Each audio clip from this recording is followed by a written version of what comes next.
On a cold morning in Los Angeles, a woman walking with her child saw something in an empty lot that would become one of the most disturbing unsolved murder cases in American history. Her name was Elizabeth Short, but the world would remember her as the Black Dahlia. January 15th, 1947, Leimert Park, Los Angeles.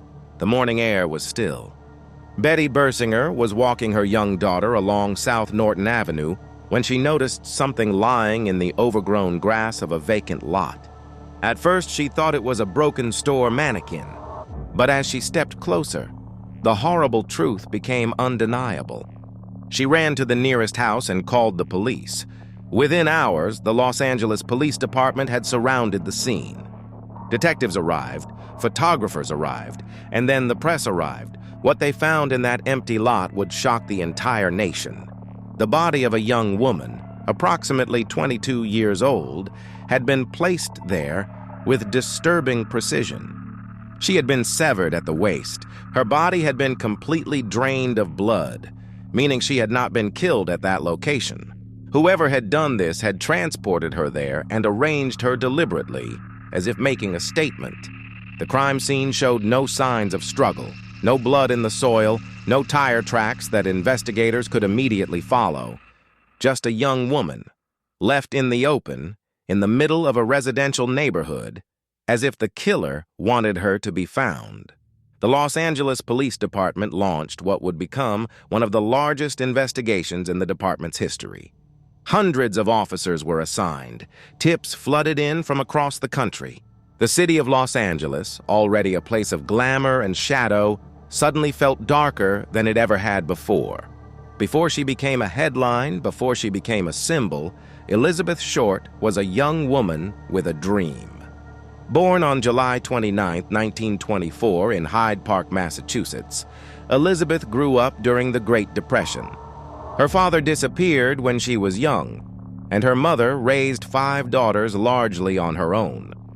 Elizabeth was described by those who knew her as gentle, quiet, and beautiful.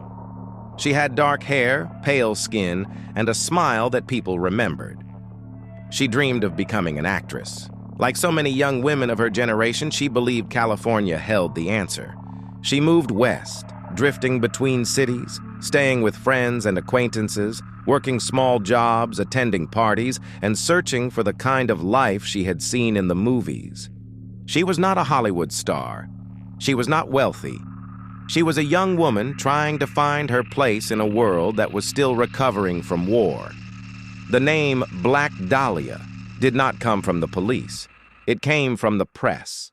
Reporters, hungry for a story that would sell newspapers, connected her dark hair and her love of black clothing to a film noir movie called The Blue Dahlia, which had been released the previous year. The nickname stuck, and in sticking, it began to erase the real Elizabeth Short, replacing her with a myth. It is important to remember that behind every headline, behind every theory, behind every documentary, there was a real person, a daughter, a sister, a young woman who deserved justice and never received it. Understanding who Elizabeth Short truly was is the only honest place to begin. The Los Angeles Police Department faced enormous pressure from the very first day. The case was unlike anything detectives had encountered before. The level of planning involved in the crime suggested someone with knowledge, patience, and access to resources. Investigators began interviewing everyone who had known Elizabeth in the weeks before her death. They traced her movements through San Diego and Los Angeles, speaking to hotel clerks, bar owners, and acquaintances. What they found was a fragmented picture. Elizabeth had been seen with multiple people in the days leading up to her disappearance. She had last been seen alive on January 9, 1947, 6 days before her body was discovered. One of the most unusual and disturbing developments came shortly after the story broke nationally. The Los Angeles Examiner received a package in the mail. Inside were some of Elizabeth's personal belongings, including her birth certificate and photographs. The package had been wiped clean of fingerprints. Whoever sent it was taunting investigators, and then came the confessions. Over the following weeks and months, more than 50 people confessed to the murder of Elizabeth Short. Every single confession was investigated. Every single one was eventually ruled out. Some confessors were mentally unstable. Others were seeking attention. A few appeared to have specific knowledge, but none could be conclusively connected to the crime. The investigation became a maze. Leads multiplied faster than they could be followed. The media, rather than helping, often complicated matters by publishing details that contaminated witness accounts and encouraged false confessions. Detectives worked tirelessly, but the case was slipping away from them almost from the beginning. To understand the Black Dahlia case, you have to understand Los Angeles in 1947. This was not the polished, sun-drenched city of modern imagination. This was a city of contradictions. Neon signs glowed above rain-soaked streets. Glamorous nightclubs sat blocks away from poverty and crime. Hollywood studios manufactured dreams, while the city underneath them operated by entirely different rules. Corruption inside the Los Angeles Police Department was not a rumor. It was a documented reality. Organized crime had deep roots in the city. Powerful men with powerful connections could make problems disappear. Witnesses could be silenced, evidence could be lost, investigations could be quietly redirected. This was the environment into which Elizabeth Short's case was born. Some investigators and historians have argued that the culture of the city itself contributed to the case going unsolved. If the killer had connections, financial resources, or influence, the 1947 Los Angeles landscape would have provided ample cover. The city attracted dreamers and predators in equal measure. Young women arrived daily, chasing opportunity, often without strong social networks to protect them. The same glamour that drew Elizabeth Short to California also made her vulnerable. Understanding the city means understanding that the Black Dahlia case did not happen in a vacuum. It happened inside a specific world, with specific power structures, specific corruption, and specific silence. That silence, many believe, is part of why the case was never solved. Over the decades, dozens of suspects have been named in connection with the murder of Elizabeth Short. Some investigators believed the killer was someone she knew personally, perhaps a man she had met during her time moving through Los Angeles and San Diego. Others questioned whether the crime bore the hallmarks of someone with medical or surgical knowledge, given the precise nature of what had been done to her body. One theory suggests a connection to a doctor or medical professional who would have had both the knowledge and the private space necessary to commit such a crime without detection. No conclusive evidence has confirmed this. Another theory points toward individuals connected to the criminal underworld of Los Angeles, men who operated in the same nightclub and hotel circles that Elizabeth occasionally moved through. Some investigators believed the answer lay somewhere in her final days, in the people she met, the places she stayed, and the conversations no one ever fully documented. One of the most discussed names in the history of this case is George Hoddle, a physician whose son, former Los Angeles Police Department detective Steve Hoddle, spent years building a case against his own father.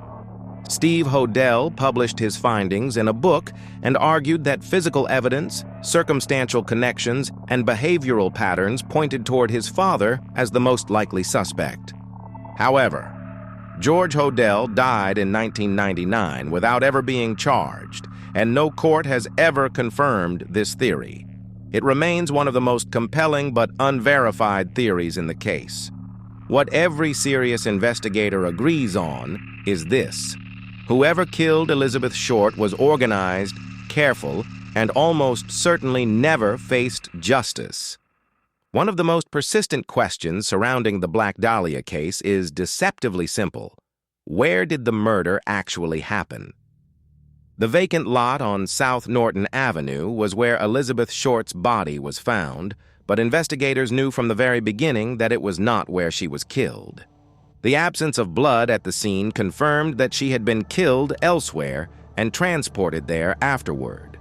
Over the decades, researchers and amateur investigators have proposed various locations as the possible real crime scene.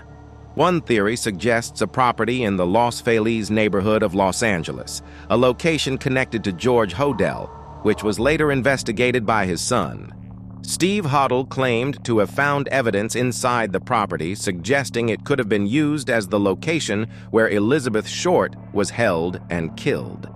He pointed to the layout of the building, certain physical features, and what he described as trace evidence discovered during his personal investigation. However, official law enforcement has never confirmed this location as the crime scene. No forensic investigation has publicly validated the claim. Skeptics argue that decades of time, renovation, and the absence of a proper chain of custody for any evidence found there make it impossible to draw firm conclusions. What makes this question so compelling is not just the physical location itself, but what finding the real crime scene could mean.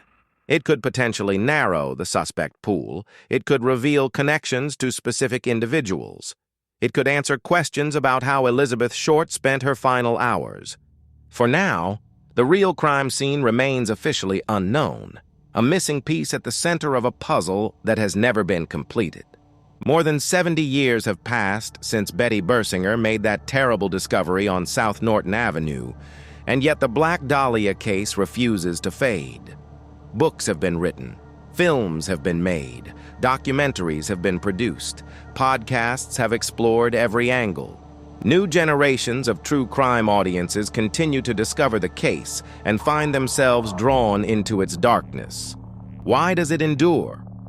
Part of the answer lies in Elizabeth Short herself. She was young, beautiful, and full of dreams.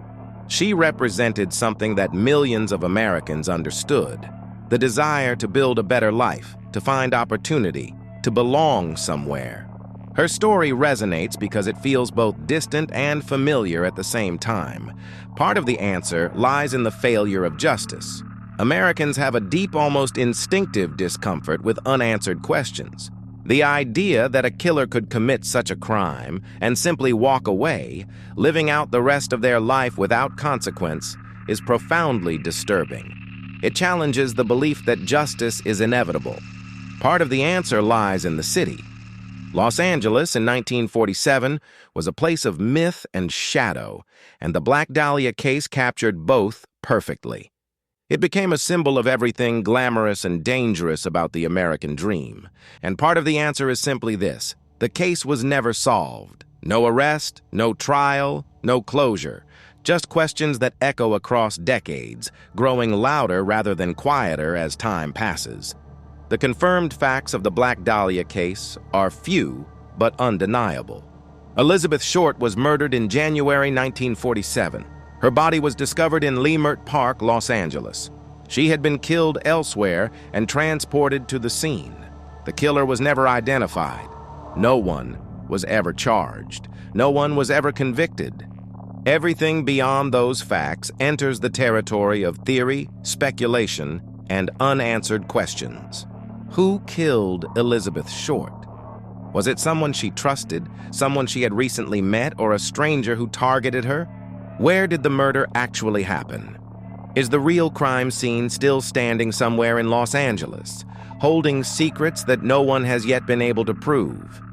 Did investigators miss something critical in those early weeks? Did corruption, media interference, or simple human error allow a killer to escape? Was the person responsible someone with power and connections, someone capable of navigating a corrupt city and leaving no traceable path? These questions have no confirmed answers. They may never have confirmed answers. But they matter, because Elizabeth Short mattered. She was not just a case number or a newspaper headline. She was a person whose life was taken, whose story was stolen, and whose justice was never delivered. More than 7 decades later, the Black Dahlia case remains one of America's darkest mysteries. Maybe the truth was buried in a police file. Maybe it was hidden inside a forgotten room. Or maybe the person responsible disappeared into history, leaving behind only questions. What do you believe really happened to Elizabeth Short?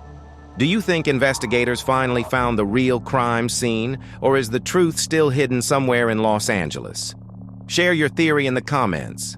If you enjoy true crime documentaries, cold cases, and unsolved mysteries, subscribe to Mysterious Crime and turn on notifications so you do not miss the next investigation.